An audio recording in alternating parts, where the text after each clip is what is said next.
morning, everyone. How's everyone doing? Good, thumbs up, awesome. Welcome, my name is Sami Chheng, and I'll be joined here today with Danielle and Michiel. And we are partner managers at Google, and our role at Google is to help news partners thrive in the ever-changing digital landscape.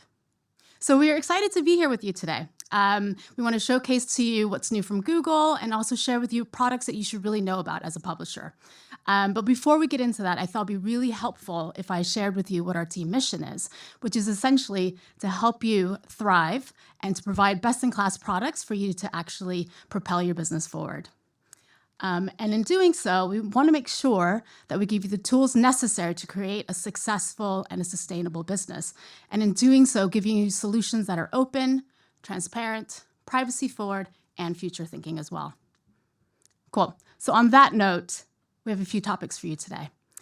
First up is Gen AI, because how could you not? Second, we'll be going over a few new items that are coming up in Google News Initiative, which will shorten to GNI. And then lastly, talk about new and emerging products. So let's kick it off with our favorite topic. Okay, so while it seems that 2023 is indeed the year of Gen AI, I thought I'd give a little timeline here to showcase to you how long that Google has actually been innovating and pioneering in the space. So who here remembers AlphaGo? Show of hands. And I asked this because it was actually in a documentary. Back in 2015, our DeepMind team created a computer software using AI that essentially was able to beat a world champion at a game that is considered to be one of the most skillful board games. So that was the first iteration of where we saw AI kind of change how we viewed the world. And then moving forward, we have, I'm not going to go through the whole timeline, of course, but moving forward, I just want to highlight a few things. Transformer kicked off in 2017, which really transformed the LLM revolution. In 2020, Lambda was trained to converse for the first time. In 2022, which is really cool, again, DeepMind came up with AlphaFold, which is essentially AI that was able to predict protein structures that enabled researchers in disease and vaccine research to propel and make breakthroughs. So as you can see here, in the 25 years that Google has been in existence, a big chunk of that was actually dedicated to AI. And as a company, we're focused on making sure that we're responsible in this space. So what does that mean? It means that we uphold ourselves to a high scientific standard. We make sure that we build and we test, and we make sure that everything that we do is accountable to the people and that the products that we put out there is actually socially beneficial. And that's just to name a few. Great. And as an AI company, we want to make sure that we're working hard to democratize AI. So what does that mean? It means that we want to make it accessible to everyone, no matter what your technical level of expertise could be. So whether you're a business user, a developer, or a day-to-day AI practitioner. Our cloud team has a robust AI portfolio that supports the needs of Gen AI companies much like yourselves. For instance, I work really closely with several partners that are currently using the end-to-end ML platform known as Vertex AI. And we're currently going through several use cases that I think the room here will find interesting, and that is being built upon that platform. And I'm actually going to go over to that in the next slide. Great. So there's a lot on this page, but the key takeaway here is that these are the top use cases that we're working on with a lot of our partners across key themes. You can see some great examples of how AI is actually creating operational efficiencies within the newsroom, specifically around content creation, production, and management within the newsroom. So just citing a few examples here, you're able to create various different formats on the fly. You can summarize documents at the snap of your fingers. You're able to convert audio transcriptions into articles. A task that used to take 3 to 5 hours is now 5 minutes. So I think those are some really cool things that our partners are working on right now. And then if you think about it from an end consumer standpoint, we have the ability to transform how we're actually engaging with our audiences, right? So if you think about providing content search recommendations according to user preference or how they've navigated on your content, being able to actually give enhanced customer interactions through chat capabilities, being able to personalize socials, for instance, or personalize newsletters. All of these contribute to better monetization opportunities. More efficiencies obviously means cost reductions. And with cost reductions, your team can actually focus on doing things that matter and creating more bespoke content. Cool. So I'm switching gears just slightly to focus on our users for a minute. Earlier this year, you may have seen we've launched something called Search Generative Experience, also known as SGE in Search Labs. It's our generative AI-powered search experience. Essentially, it helps take some of the work out of the search experience, right? So you can understand a topic faster, you can uncover new insights and viewpoints, and you can actually just get things done more easily. So instead of asking a series of questions, which is typically what we do now, and then piecing that all together for ourselves, search will actually do the heavy lifting for you. Okay, so I would like to note that this is actually only available in the US, where it was originally launched, and most recently rolled out to Japan and India. But obviously, I think there's going to be more countries that will be rolling out from there. And since the launch, we do have a few cool updates I want to share with you today. Okay. First up here is SGE launched videos and images within the search results, allowing you to get a better understanding of what you're looking for.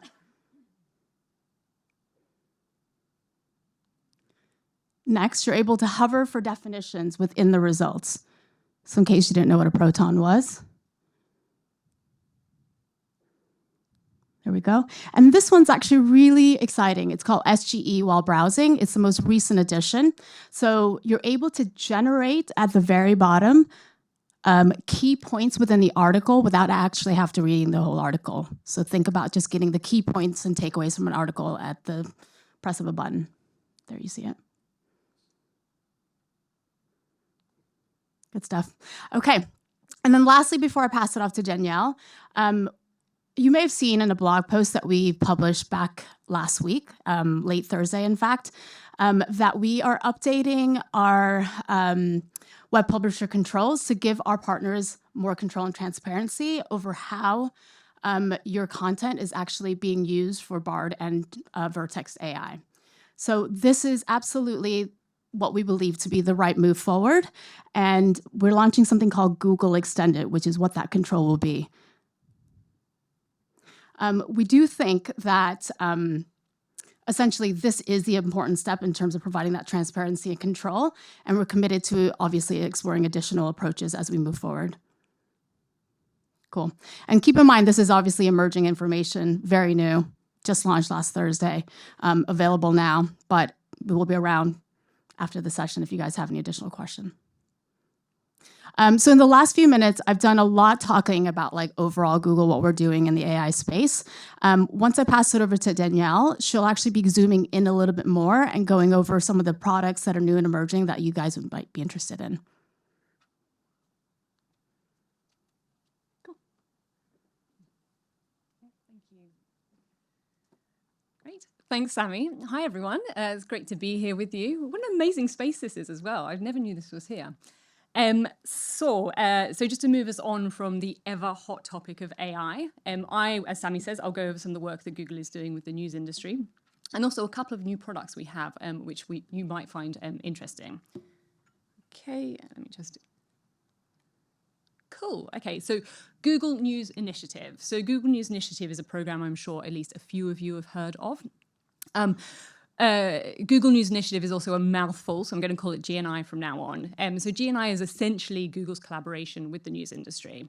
At the heart of GNI is a belief that everyone, everywhere, should have access to a range of credible sources to get the information that they need. And really, this is aligned with Google's mission overall, which is to organize the world's information, and what's driven Google's work with search over the last 25 years. So this GNI's mission is very, very closely intertwined with Google's overall mission. And obviously, the work that everyone in this room does is absolutely critical to all of this, and Google welcomes any opportunities to collaborate. So to date, GNI has supported 7,000 news publishers in more than 120 countries through more than $300 million worth of global funding. So how do we do this, you might ask? Firstly, we support journalists with tools, training, and resources to help them do what they do best, which is to find, verify, and tell important and engaging stories. This includes free editorial training courses, resources, and tools, and I will talk about one of those on my next slide. We also work with newsrooms and fact checkers to help curb misinformation. This included a lot of activity during the COVID-19 pandemic, and particularly with underrepresented audiences around the world. Secondly, the business of news is changing rapidly, as you all know. We've developed products and programs that support publishers of all sizes. So one product you might be familiar with is called Reader Revenue Manager, also known as Subscribe with Google. Some of you might be using that as a product, and that's one that Google developed. And another one which you've probably heard of is News Consumer Insights, also known as NCI, which for those who haven't had an NCI audit yet, it's basically it is essentially a data tool that simplifies your Google Analytics data and kind of spits out a set of recommendations on how to grow reader engagement and revenue. It's been really popular with our small to medium-sized publishers. And lastly, we host dozens of events each year globally to help publishers connect. Okay, so the most recent addition to the GNI stable is a free online training curriculum. This has more than 50 lessons and video tutorials. These are sort of 101 courses, like they're intentionally introductions and sort of jumping off points. So if you have a kind of deep expertise in sort of SEO, you might not find that particular topic useful, but you might find other ones useful, hopefully. And I think where these are particularly useful is when you work in one part of the business, for instance, but you want to or need to understand another part of the business. So some examples I found as I was going through them yesterday was like, for instance, you might not be directly responsible for the commercial ad revenues of your business, but you might want to better understand ad blocking and the impacts of ad blocking, for instance. There's a tutorial on that, actually, which is quite useful. And also in that video, it tells you how you can use Google Analytics to establish how much of your audience is actually using ad blocking technology. So that's an interesting one. Also, another example, your product team might have recently, or in the last couple of years, prioritized core web vitals, and you might not work in the product team or the engineering team or even the audience team, but you keep on hearing people talking about LCP and FID, and you have absolutely no idea what anyone is talking about. So there's a really good set of information on that. Or also, you might just want another overview of Google Trends. I mean, Google Trends is useful for all of us in our jobs. So there's a really good kind of overview and resources on how best to use Google Trends. So these topics and many, many more are available there. I noticed one this morning, actually, which was machine learning. There's several videos on machine learning, like an introduction and also how not to introduce biases and et cetera. So really interesting, really topical and useful. So, I'd suggest giving it a look. So if you search for Google News Initiative, you can find these at the resources tab there. Terrific. So just moving us on from GNI. And we have a few products which are focused on the news industry, news and publishing industry, which you might find interesting. Okay, newsletter ads. So newsletter ads is one of the most has been one of the most requested products from our publishing partners over the last couple of years, and particularly from your teams that manage your ad monetization. So newsletters have obviously sort of grown in popularity kind of dramatically, I'd say, over the last 3 or 4 years. And obviously for you guys, they fulfill a number of objectives right now. So they can drive traffic back to your owned and operated, warm up prospective subscribers, retain subscribers, use for cross-sell, etc. And I'm sure you have very well optimized strategies to meet those objectives, but monetizing the newsletter itself is often an afterthought. But as your newsletter audiences continue to grow, this opportunity will become much more valuable. So we've commenced a pilot with a closed group of our ad manager partners. The aim of this product really is to drive incremental revenues, obviously, but we also see it driving operational efficiencies, because if you're already using Ad Manager, this means you can manage all of your ad monetization from one platform. Results of the closed pilot are positive so far, and we expect to have some shareable data very, very soon, with the expectation of this being more freely available in open beta in Q1 in 2024. So please speak to your partner manager if this is something that you think you might be interested in. Cool. All right. And just moving us on to the last product we'll talk about. So this is OfferWall. It's a really interesting product, I think. So this is one for our partners exploring, I guess, flexible subscription solutions, I suppose we could call it.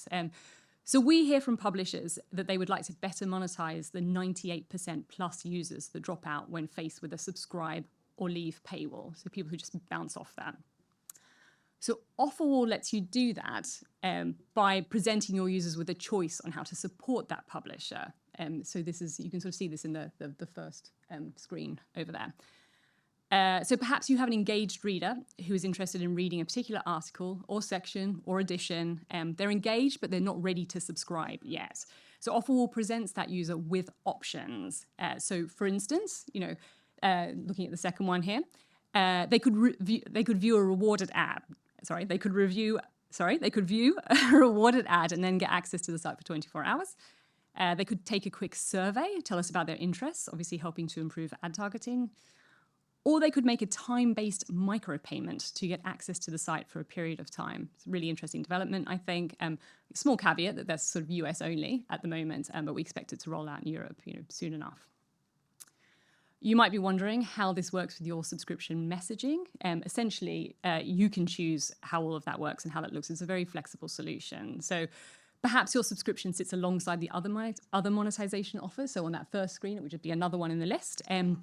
Or perhaps you only surface Offerwall after a user has declined a subscription offer. So they get a subscription offer, click decline it, and then Offerwall comes up. Essentially, you can control how and when this is shown. It's a very flexible solution, as I say. Similarly, any decisions around metering are down to you. You have control. You could also implement Offerwall on specific parts of your sites. So if you have a puzzle section or a recipe section that you want to monetize separately from the bulk of your site, you can do this as a quick and easy way of doing it. And if you have if you are an ad manager partner, it's incredibly easy to implement. It's kind of configuration rather than development. So it sort of takes hours rather than days. I think this is a really interesting development. We've had lots of interest so far. Still in beta. So again, I have limited performance data to share, but you should hear more on this really soon. So that's just a really high-level introduction. Of course, please speak to your partner manager if you're interested in understanding this a bit more. Okay, cool. So, that's it from Sami and myself. We will be here for a lot of the day, especially the morning, and especially at the drinks in the morning. Alongside a few of our colleagues, there are some other Google people here. So do feel welcome to say hi, come up and ask us any questions, and we'll do our best to answer them. Thank you. I've got a couple of questions for you, prepared. First one is, can you share a little bit more about Google's kind of initiatives around sustainability, any new products on the horizon, what your general view is for the forward and for the future? Okay. Sorry, do you want us to take a seat? Yeah, sure. Oh, okay. It's on? Yeah. Okay, wonderful. So it's worth, thank you for the question.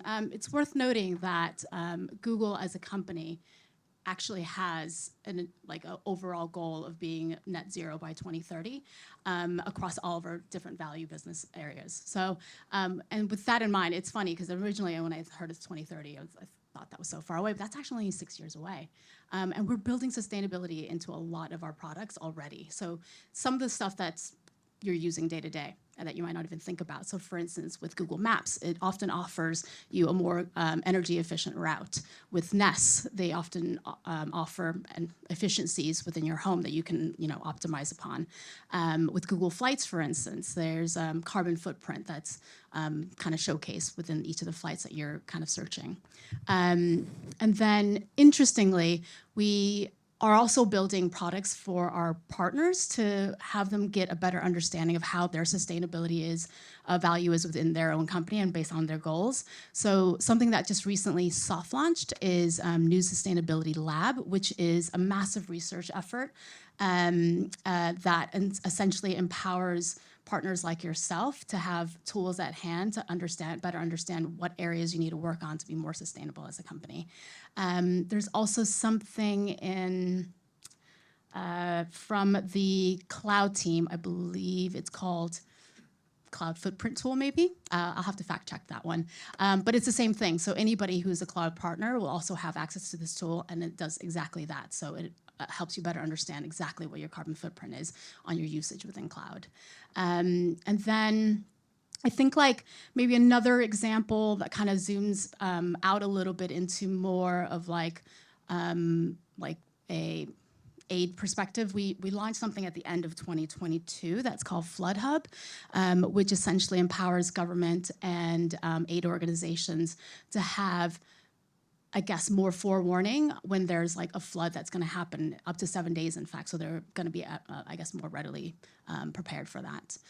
But those are some of the things that we're kind of launching, A, for the user, B, for organizations like yourself, and then obviously humanitarian efforts as well. Brilliant, great. And what I did want to say was belated happy birthday. 25 years last year, I can't believe it. 25 years of Google. So accomplished a hell of a lot in 25 years. What do you see the next 25 years? Where do you see that? Where do you see the next big thing, should we say, in the next 25 years? Yeah, I mean, it's a good question, and I probably wish I had a slightly better answer for you. But thank you. Yes, it was Google's 25th birthday last Wednesday, I think. And I guess the company is doing a lot of reflection at the moment, and I think we'll probably hear a lot more from Sundar on what the next 25 years contain. But I think, Google's mission is to organize the world's information. That hasn't changed. That has remained consistent. So I think that's always going to dictate the direction that Google goes in. I think also Google will continue to invest in big bets, and I guess AI is the most obvious thing. Obviously, Google's lent quite heavily into AI and will continue to do so. And I think especially, Google has a commitment to improving the lives of as many people as possible. And I think, Sami used a really good example with what's the flood product called?